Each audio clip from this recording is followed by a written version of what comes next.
Hi, my name's Karen O'Connor and welcome to this episode of the Menopause, Marriage and Motherhood podcast. Thanks for tuning in. Hey, today I'm talking to Elizabeth Ann Walker, a master neurolinguistic programming practitioner. She's created her own programs and she's had the most incredible journey through life. Come and join me while we find out about her. I want to find out about you because I was really fascinated with your story of what you've done in your life and everything, because you started off as a nurse. No, you didn't start off as a nurse. How did you start off? Yeah, I started off as a nurse. So I got a, what are they? I don't even know what they're called now. They're called ATARs, the thing that you get when you leave school. Oh, yeah. So I got an HSC result of 98.99. and got into nursing and got into medicine and decided to do nursing. Right. Because I had this great desire of wanting to help people. And I figured that if I was a doctor, I'd probably just be solving problems. But if I was a nurse, I'd be able to help people. And then if I wanted to have babies, which was a big part of my life at that stage, I thought I just wanted to be a mum, that a nurse would be a better thing. So I went and did nursing. So did you end up doing midwifery or pediatrics, or did you go into something else? I did my bachelor at uni. I was the first of the uni trained nurses. So we did a lot more practical in those days, like in the hospitals. And I finished my degree and went straight into neonatal intensive care because I was passionate about babies. And I thought helping premature babies would be a great idea. What I didn't bank on was the fact that I had zero experience with women, particularly women who were old and mistreated by a system and disgruntled and who loved having fresh meat to take out their anger and frustration on. So I walked into a situation, there was an article written actually the year before I started called Nurses Eat Their Young. And I walked straight into that kind of situation. So I was bullied. I was left alone with a dying baby on my second week. It was really awful. And I was still passionate about it, but I got to burnout within 6 months. And so I left that and went, I picked something less stressful. I went to cardiothoracic surgery.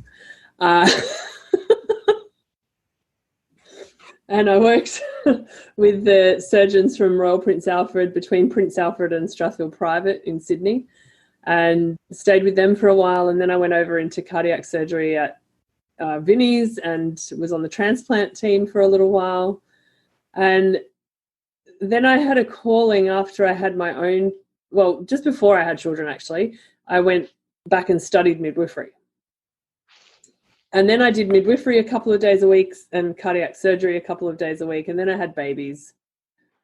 And then I went into midwifery in a big way and managed the biggest birth unit in Sydney and ran the stillbirth program there and came up with the stillbirth pathway, which is like a clinical tool for people to use when a baby dies, and how to make that easier for parents and easier for the baby so that everyone gets respected through the process. So prior to creating that tool, about 80% of women went home not knowing why their baby died. Now there's like a 0.1% group of women that go home without a reason. So when did you create that? What year was that? Because I can't even imagine not knowing why your baby died. That was about 2015, that must have been, 2015, 16. So yeah, people get told all sorts of reasons, but having a good clinical reason and really knowing the truth is really important in terms of future pregnancy planning and stuff like that. So, and for closure as well. Yeah, knowing that it wasn't something they did, because it very rarely is. I'm a bit lost on the timeline here. So that was 2015, but you worked on Hamilton Island and then worked for Cirque du Soleil as well. Oh yeah, I forgot about that bit. That was in the middle. I've had a colourful life.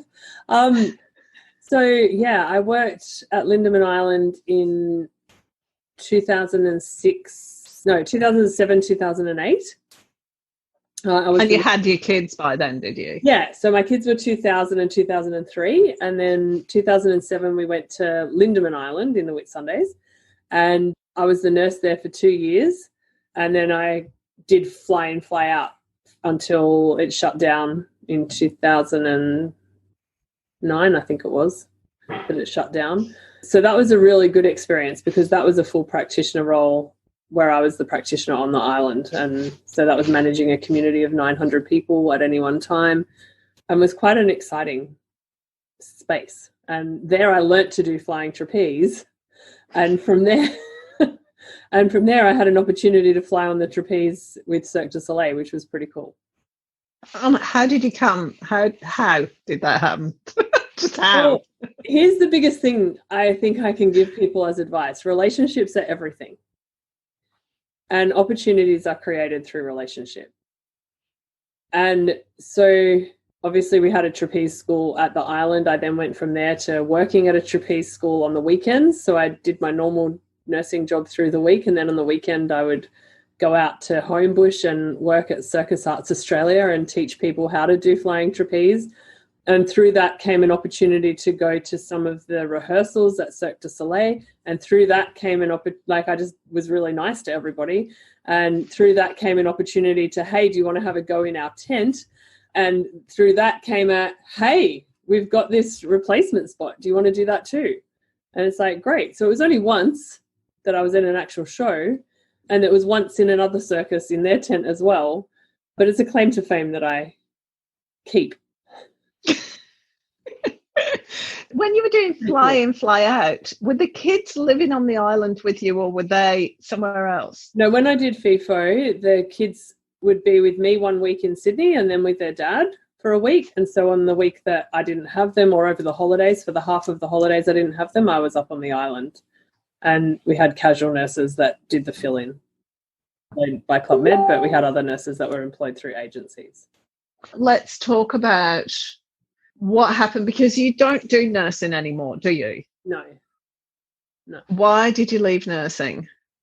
Yeah, so I had a series of health issues. So while I was on Lindeman Island the first time, my marriage dissolved while I was there beyond repair. And in the end, I ended up being rescued by the police in a helicopter with my children and taken away from domestic violence, basically. I then did all the shelf help I could. I read every book and did everything known to man to get back to who Elizabeth Ann Walker was, or it was Elizabeth Ann Gordon in those days. And I seemed to be okay. I'd had a couple of operations before I went to the island that had been problematic, and then that turned into a series of disasters later. So I stopped nursing because I could no longer physically do the work. Complications. You don't have to tell me the details, but what kind of operations were they? Yeah, so initially in 2005, I had an operation because I had really bad stress incontinence after having the kids. So I'd had Jack in 2000 and Cameron in 2003, and then ended up with horrible stress incontinence. And I went and did all the pelvic floor exercises and went to pelvic floor units, and nothing seemed to be working. So I went to my doctor, and he suggested that we try a new procedure, which I was quite familiar with being in the industry. And he thought that a TVT, or a transvaginal tape, would be a good thing and a good way to fix my problem. And it was a guy that I'd known for a long time. He was, one of the obstetricians that I worked with. And so I trusted him, and I'd seen it done before because I worked in the operating theatres, and when I wasn't doing hearts, the obvious place to put me was in the gynae theatres. So I'd seen it done. I knew it was quick and easy. And I said, yeah, okay, great, let's do it, because I'm sick of wetting my pants. And given that I did things like flying trapeze and trampolining as sports, wetting my pants was actually really a problem for me. I couldn't do the things that I wanted to do because I kept wetting my pants. So it seemed like a quick fix. And I thought, yep, well, I've tried everything else, so let's do it. And that surgery should have taken about 40 minutes. I woke up 9 hours. Well, I actually woke up on the table.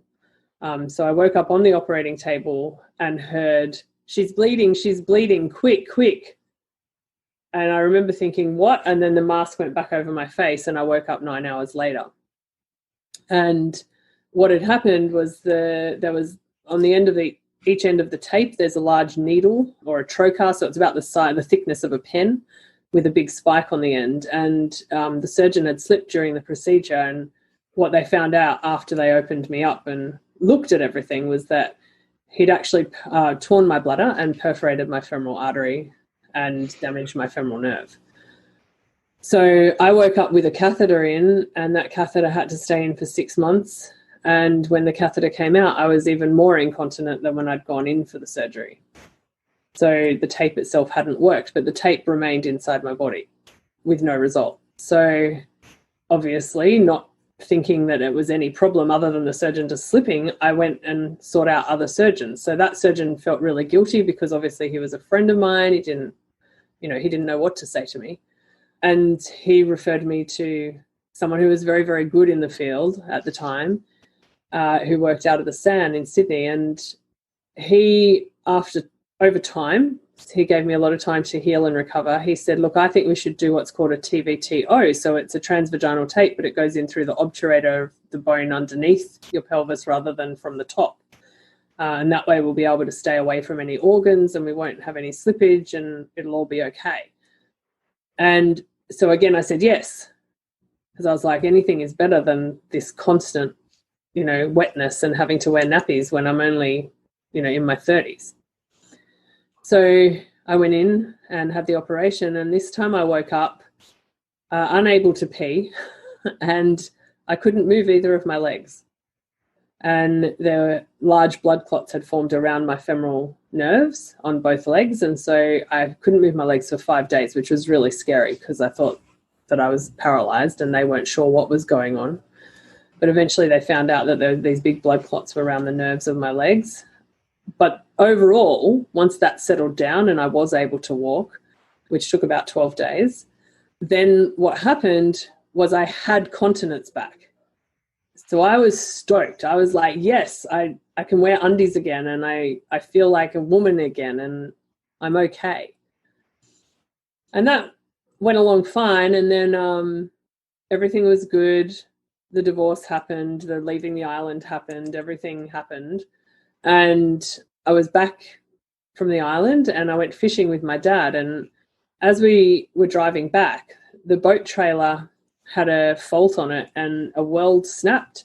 And so the boat slipped and we stopped the car. And as we went to lift the boat, I felt the tape inside just tear and a whole lot of tissue inside me tear. And I leaked everywhere. And I was so embarrassed because I was in front of my dad. And anyway, I went to the hospital and what they found was a big tumor. And there was a tumor between the two tapes. And it was the size of a tennis ball. And again, I was incontinent and this tumor was there and I thought I was going to die and I didn't know what was going to happen. And life at that point was pretty awful because I was 37 by then. And I was like, oh my God, like I'm just going to be like an old lady now because they've done all the operations and now I've got this tumor and, like, do I have to be like those ladies that I'd looked after in the nursing home when I trained to be a nurse? Like, am I going to smell like them? Am I, how is my boyfriend going to even want to be with me? Like, what is going to happen? And I was just really scared. So that fear went away a little bit when I found out that it wasn't cancerous and it was just, this is just a mass and we don't even have to move it. It can just stay there and it's fine. And I was like, okay, so at least that's okay. And then I just made a decision. I was just like, well, I'm not doing anything. So I'm a bit incontinent.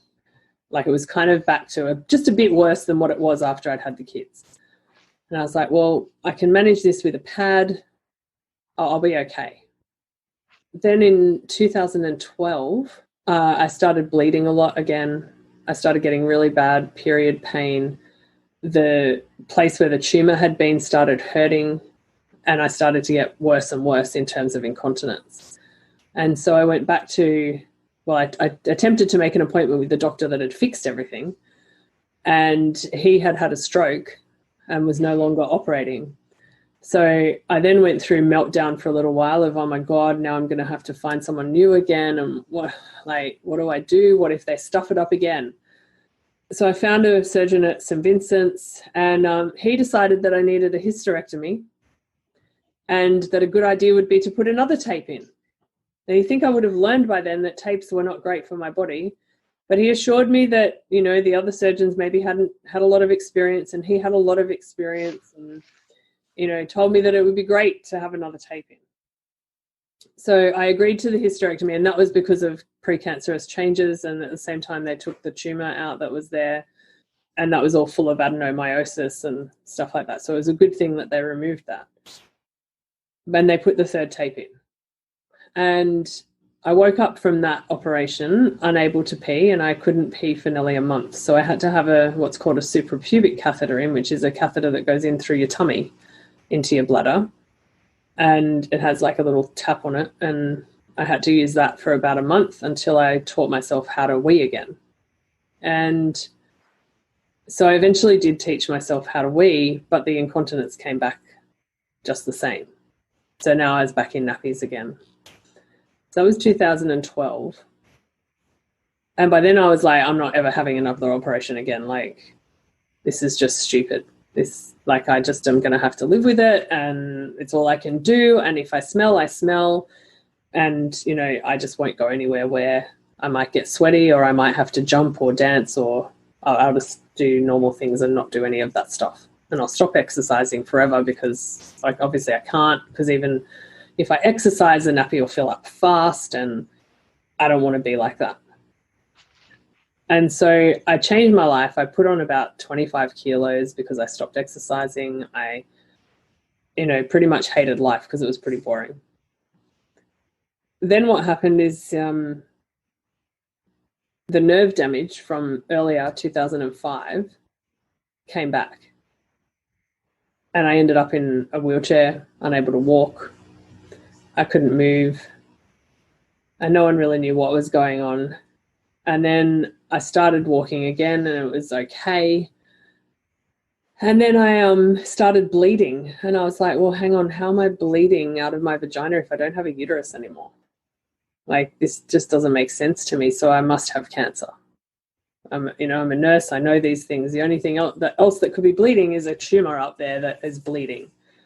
So I'd convinced myself I was going to die and that I had cancer, and I didn't go to the doctor for 4 weeks with the bleeding because I was too scared to go. Even though I had all the knowledge and knew that I was being stupid by waiting, I still waited.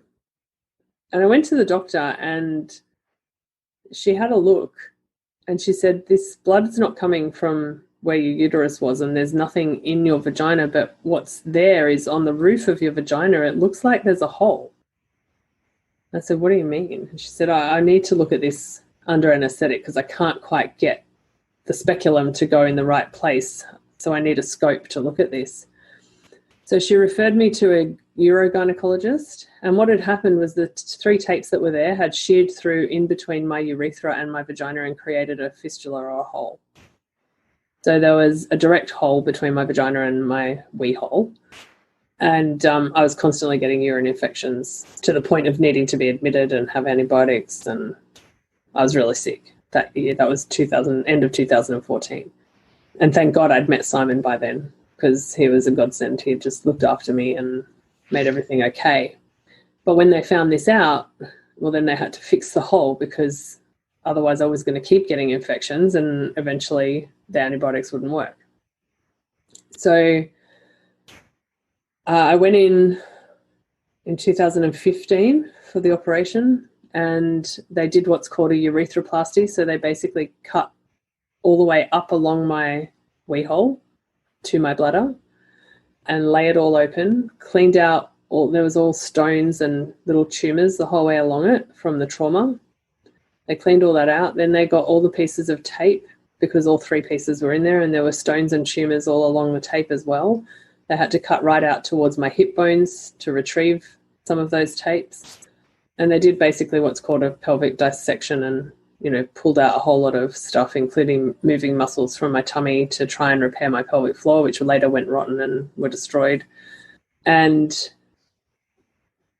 I then woke up from that completely incontinent, so unable to control my bladder at all, and destined to wear nappies for the rest of my life. So I had a catheter in for 6 months again, and while it repaired, and then when they tested it, it all looked okay, and so they removed the catheter, and then I didn't have any control left at all because of all the damage from all the surgeries.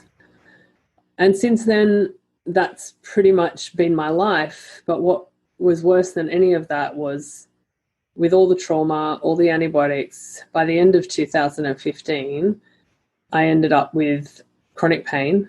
So I was on 12 different pain medications, including medications for your brain to stop your brain feeling pain. So I basically slept all day. I ended up with an autoimmune disorder called erosive lichen planus vulvaris, which is where the skin on your vagina and urethra eats itself. And so it creates big ulcerations that are bad enough to create a hole through your labia. And I pretty much wanted to die again. And I just was like, what is this? Like, I've done the work now. Like, I'd done all the personal development. I'd been to Tony Robbins. I'd done NLP. I had done the work. And I'm like, why me? You know, I'd got to that place again of why me? I don't want to live with this pain. I don't want to do anything. So then I did more NLP. I thought there's got to be an answer somewhere in the brain-body connection. So I went back and studied NLP, which is neuro-linguistic programming. So that was in the end of, so that must have been early 2016. And I started to learn that I didn't need painkillers, that my brain was capable of slowing down the message, of understanding that the message was no longer critical because our body sends pain signals to tell us something's critical, fix it now. And my pathway for that had just got really good because it had been in pain for so long. So all I needed to do was just slow that pathway down, which I could do with my mind. As the pain got less and less, then the lichen planus started to clear up. It's not gone. So I have to use steroids for that, which are not great, but I'd rather use steroids than have those ulcers because it gets in your mouth and in the sockets of your eyes as well. So it's very uncomfortable. So I started just doing more and more work into the mind-body connection, and then I looked at the spiritual body connection as well and started working out, how have I created this? And some people who are listening might be thinking, well, what do you mean? You didn't create it. It got created for you from a whole lot of botched stuff. Yet I'm a firm believer now that we create these things for various purposes in our lives. Some things are sent to us to slow us down. Some things are to teach us more about our body and our mind connection and the ability that we have. So I went on from then in 2016 to become a trainer in NLP because it was such valuable work and it helped me so much.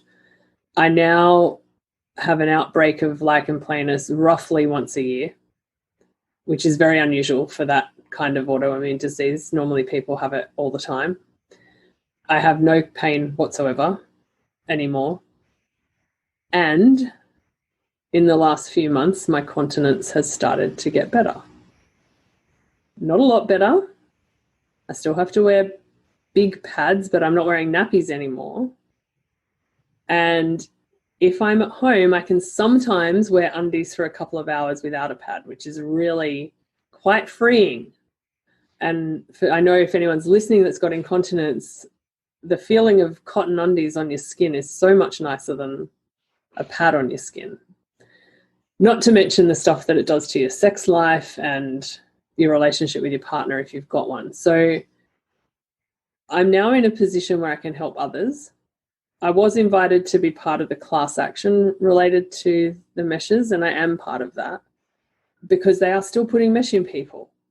And this for me started in 2005, and since 2005 companies like Ethicon have known that mesh is not okay, and yet they're still allowing people to have that kind of procedure after everything that people like me and many, many others, like hundreds of thousands of others, have been through. So I'm an advocate for change in that area, and I'm also an advocate for not being a victim. Didn't happen to you, it happened in some reason for you. The key is to find out what the reason is. For me, it was about getting into NLP and becoming the largest female trainer of NLP in Australia.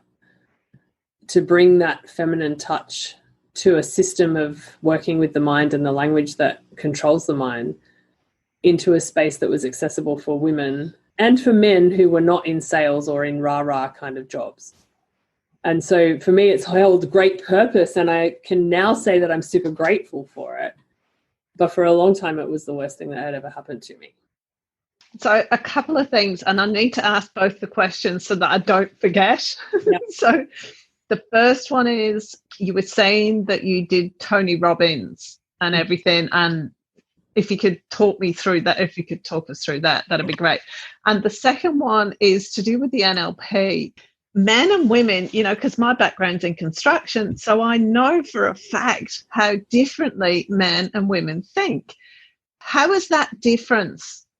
How has it shown up in the NLP? Like when you took NLP, was it a very masculine thing? And how did you change it to become a feminine thing? Because I agree with you. It's most personal development things are written by blokes, and they appeal to people whose minds think in that very logical, straight way, and not necessarily to women. And it's not that, like, you see, I'm convinced I think in straight lines, and every bloke on the earth is going round the trees to get where they want to go, and they think the same thing about us. It's just a different thought process.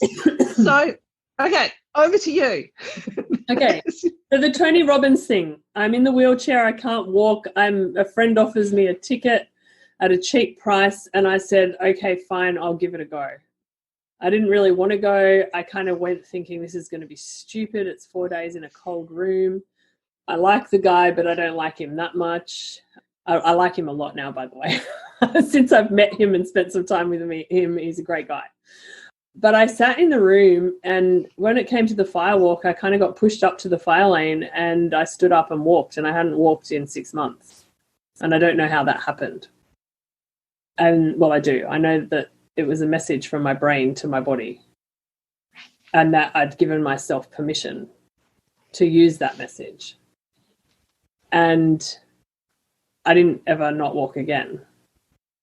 So I've kept walking since then. And the reason that led to NLP is I was like, well, what magic was that? I was just going to say to you, what is that message that you're talking about there? Yeah, so the physical message of, well, see, this is where my NLP is different.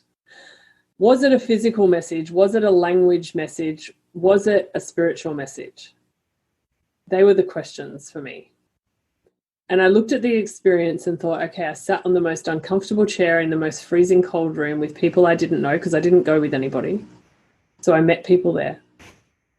And somehow, once those feelings of excitement and control and power and energy were so overwhelming, suddenly I could do anything again.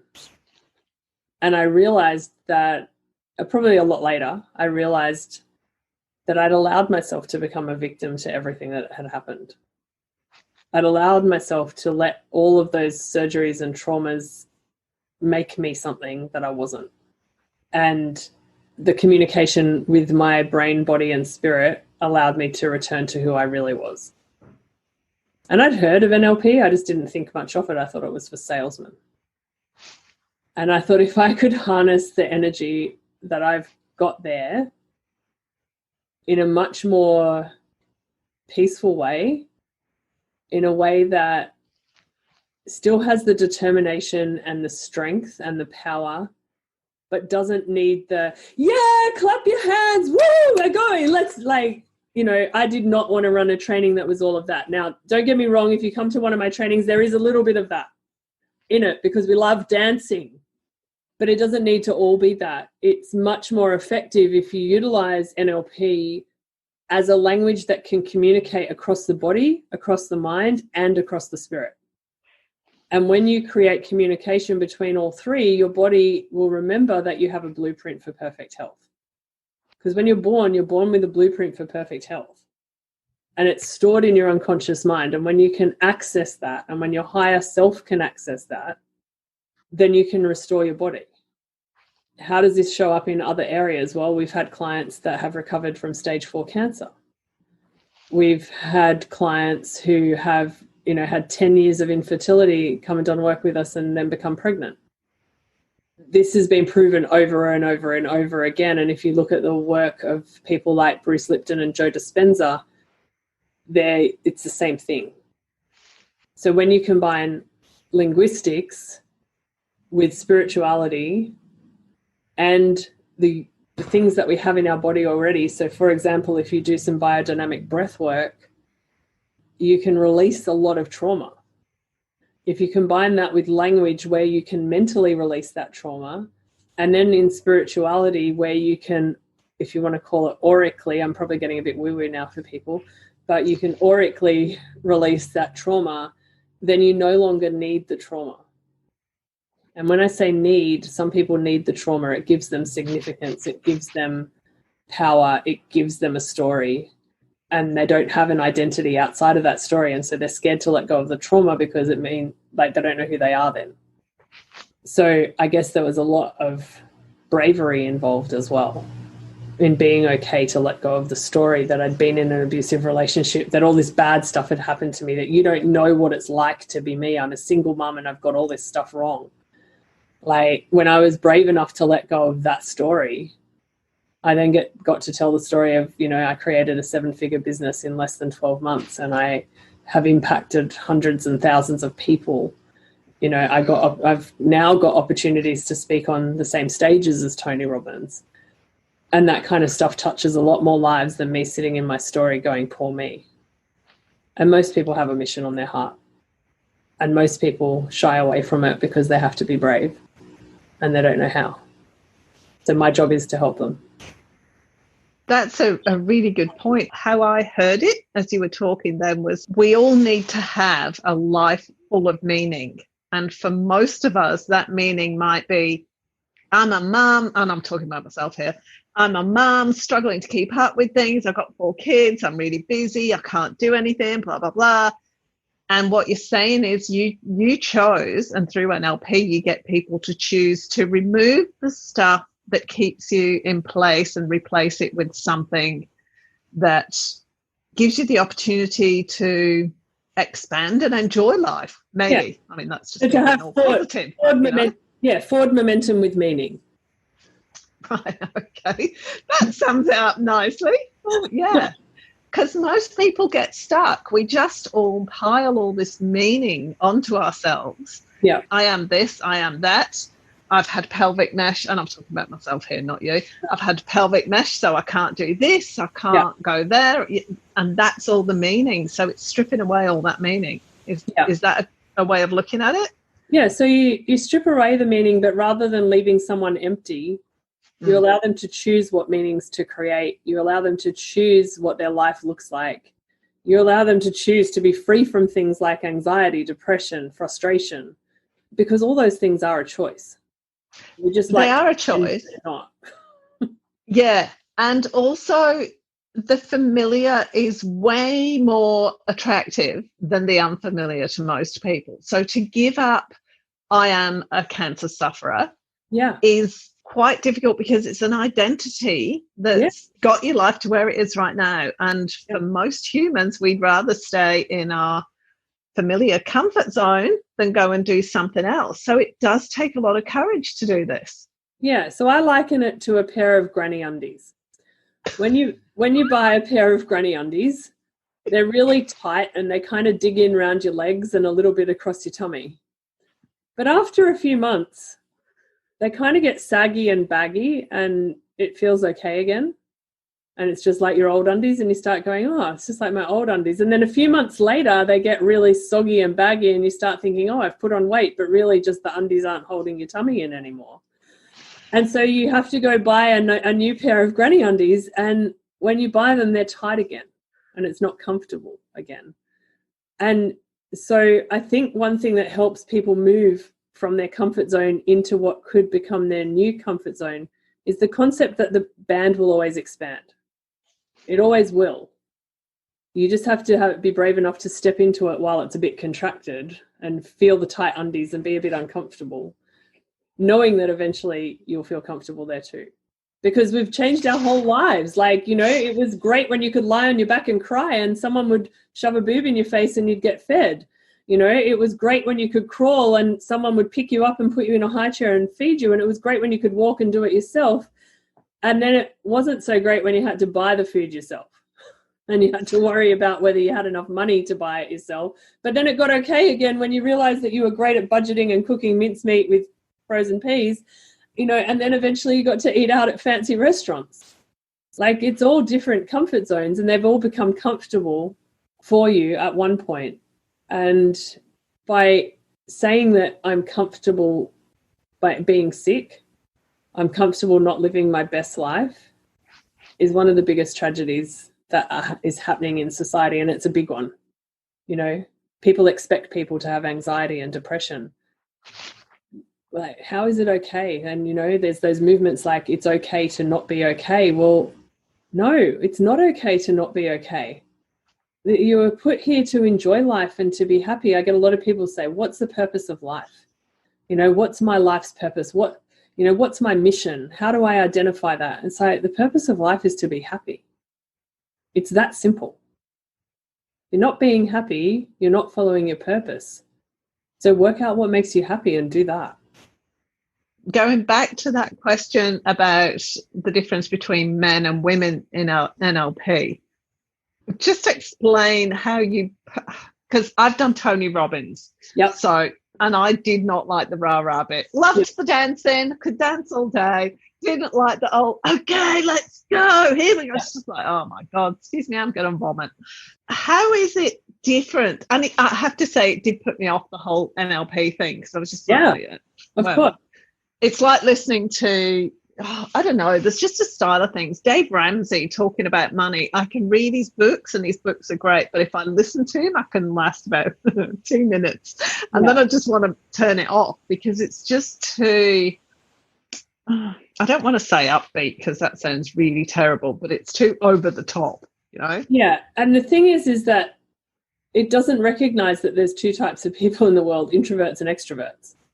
That's a good point. Yeah. Introvert. And then there's extroverted introverts and introverted extroverts. And when, like, the best example I can probably give is I once saw Tony Robbins and Richard Branson on stage together. Now, Richard Branson presents in the feminine. He's a very manly man. He's a very useful man. He's an extremely talented man, but he presents he's a very much an introvert, and he presents in the feminine. He waits for questions. He delivers the answers to the questions. He gives opinion in a way that's non-offensive. And when you pair him up next to Tony, it's quite funny, because they're both extremely successful men, and they both have extremely successful businesses in transforming people, believe it or not. Even though Richard's more into business than transforming people, he still transforms people. So what we do in our NLP that's different is we communicate with each individual where they're at. So even though you might be in a room of 50 people, our team knows exactly who you are. And we move and change throughout the training so that every representational system is satisfied, so that introverts and extroverts get what they need. Whatever personality classification system you use, we know it, we use it, and then we accept that no one fits in a box and that no one should be in a box. And we adapt. So I don't do the teaching where I stand at the front and go, dun, dun, dun, dun, dun, like in the classroom at school, because I think school is one of the worst constructs that's available to people. It keeps people in a box. It stops them expanding. And so in my training room, there's a lot of questions. There's a lot of rabbit holes that we go down, and yet the training all still gets delivered. So they still get all the content, and it's just done more conversationally rather than dictatorially. Is that a word? Yeah, I know what you mean. So it's kind of more like, I just make up words. Yeah, totally. So it's kind of more like the style of podcast that I do. I don't want to interview people. I want to have a conversation with people. Exactly. And I want the people listening to experience the whole thing as a conversation. Yeah. And it's one of those things, I get asked onto a lot of podcasts, and when someone sends me through pre-questions, I write back to them and say, thanks, I'm not going to read those. And they go, oh, but I'm going to ask those. I'm like, that's cool. You can ask them. I'm not going to read them. And I'm not going to send you pre-prepared answers, because the authenticity that comes across when you go down a rabbit hole or where it takes a different turn. You know, I did a podcast yesterday that was all about money and, you know, how do women make money and how do we break free of constraints to make money. And it ended up being a podcast on relationships. And when there's the freedom for it to flow like that, you always get a better opportunity. You know, it serves the audience and it serves the people that are going to listen to this. So, yeah, so that's exactly what happens. I have never done the same training twice. The content's the same in terms of what they walk out knowing, you know, the tools that they have to help other people and stuff like that.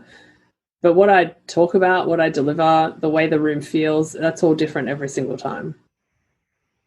I do want to go down the path of, if somebody hasn't done any, because I've done lots of personal development, the same as you, and I've done lots and lots of different style of personal development. And I tend to find that it focuses on one area or another for the most part. This is a generalization. Some things cover specific topics, but in what you do in one of your courses, is it topic specific? Do you do like relationships or money or health, or no, it's just like whatever comes up, open slather? It's life, we'll see what happens. And it's life as is relevant for the people in the room.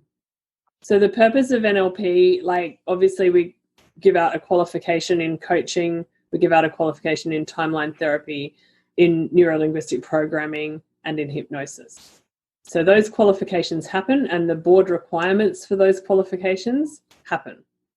But it's woven through this beautiful, rich tapestry of life and the way that the people in the room are currently experiencing life and the way that they would want to experience life. So it's completely relevant for every individual in the room. We have people that get really angry in the room because they get triggered by stuff. We have people who, you know, like by day 3, most people have had a bit of a cry because they've realized that, wow, what they've created is not really what they want, and they didn't realize how easy it was to actually create something different. Society's full of rules, and so a lot of the time we spend breaking down the concept of what a rule is, because most of the rules are there for protection, but people see them as boundaries and barriers instead. And the biggest way I can illustrate that is, you know, during COVID-19, there's been a rule that we don't run events. I just wrote a letter to the Premier and told her about my events and what they do, and she said, okay, you can keep running. Now, I did the right thing. I asked for permission. I got the authority from her and the health minister. You know, we set up our trainings appropriately. But for most people, they just went, oh, there's a rule. Okay, I'll follow it. And people have missed out on growth through this time because of it. People have missed out on other things because of it. You know, I had a client this morning who's a new client of mine that rang up scared that she might have COVID because she went to Melbourne recently and she's in country Victoria. And she said, I'm just having a meltdown. Like if I've got it and I've given it to someone, how bad will I feel? And I said, what are you focusing on right now? She's like, what? I said, she goes, well, I'm focusing on COVID. And I went, great. When did you decide that you wanted to have that? For what purpose do you need that right now? And she said, oh, you're a hard ass, aren't you? And I went, yeah. I said, why do you need COVID right now? What do you need it for? And I then had to go because I had a client, and she came back to a message that said, I'll read it to you because it was quite insightful, and she's done really, really well to get to this point of realization. She wrote, okay, by being sick, I create that no one wants me. And given that I've lived a life where no one wants me, it's easier to accept that than the one that I'm currently creating with you, where lots of people seem to want me. And I said, so which way do you want to go? Do you want to keep doing that, or do you want to go the way that we've been going? And she's like, no, I'm all in. We're going that way. So that's a standard example of a comfort zone. She's used to no one wanting her, so it's easier to keep creating no one wanting her. And mentally she can't do it anymore, so today she decided to do it physically and get a sore throat. Our unconscious mind is clever. It'll deliver whatever we ask it to. How do you help people figure out what it is they actually want to do? Because most of us don't know. We haven't got a clue. Yeah, I think the questions are always the answer. If you ask enough questions, you'll get to the answer. People stop questioning themselves because they have rules and they have limitations. So if I was to say to someone, what do you want to do? And the first answer that came into their head was, I want to dance around and wear my bikini all day. They would also at the same time think, well, that's stupid. I can't do that. You know, I've got a job to go to, or I've got kids. The question is, why can't you do that? There's plenty of people that make money by dancing around and wearing their bikini all day. But it doesn't seem like something they can do, right? So it's about asking the right questions and then exploring the limiting beliefs that are holding those feelings in place. So what is it? Is it that you're too fat to wear your bikini in your mind? Or is it that you actually don't really want to wear a bikini? You just said that because body image is an issue for you. The purpose of life is to be happy. So when was the last time you were happy? What were you doing the last time you were happy? Do more of that. And people go, yeah, but that was traveling. I need money to travel. Well, great. How can you get money and travel? We live in this duality of this or that. And it never has to be like that. It can always be this and that. And we always ask the question, why? And a much better question is, what's great about this? If something bad happens, we go, oh, why did that happen? Well, what if we just turned around and looked at it and went, well, what's great about this? And created a different perspective. So how do I help them find out what they really want? I ask a lot of questions, specifically directed questions to the unconscious mind. How do you learn those questions? Come and do my course. I was just going to say to you, I was just looking at my watch then and going, 4 minutes. Right. So what is it you offer and where can people find out about you? And I will put this on the webpage so people can go and find out and everything. Yeah. But talk to me about what you actually do. What's the best way of starting? So we offer training and coaching in NLP, timeline therapy, hypnosis, and well, pretty much anything people want to learn. So we do a lot of spiritual work as well. We don't advertise that on our website because that's stuff that we get people to learn when they come in. So most people come in through NLP. We then also offer a retreat portfolio. So we have retreats that start at $997 and they go all the way up to $7,500. And some are women's retreats, some are combined retreats, some are very secretive retreats. So there's 2 that are by application only. And it's a retreat that you get very little detail on. So you don't get a program of what's happening, you just turn up. And it's kept like that for a reason. So how do people contact us? www.elizabethanwalker.com. Facebook, Elizabeth Ann Walker. I'm happy to accept friend requests as long as someone sends me a message. If you send me a friend request without a message, it might be 3 or 4 months before I get to it. And the other way is through our business page, which is Elizabeth Ann Walker Training and Coaching. And let me just go back to this. You've done all this in terms of your business in like less than a year and a half, haven't you? Yeah. And so you must be pretty damn good at creating programs. Like you must have just taken to all this like a duck to water. I had a reason. I had a strong why. I wanted to do it, and I wanted in the beginning it was I didn't want people to suffer. Now that has changed because I realized that was a major away from value, and obviously over time I've changed that to a towards value. I actually see a different world, and a lot of people call me a dream keeper or a vision keeper, and the reason they call me that is because I can see so much more in people than what they can see in themselves, and I'm happy to hold that vision for them until they're strong enough to hold it. That is a perfect note to end on. That was so cool. So much fun. Awesome. That was great, Karen. I really like how you just let it all just happen. Oh, thank you. That was so cool. Thank you so much. No, you're welcome. Thank you for listening to this episode of the Menopause, Marriage and Motherhood podcast. Come and join us in our new Facebook group, the Menopause, Marriage and Motherhood group, where we'll discuss what happened in this podcast and all the other things that have got to do with midlife. I'll see you there.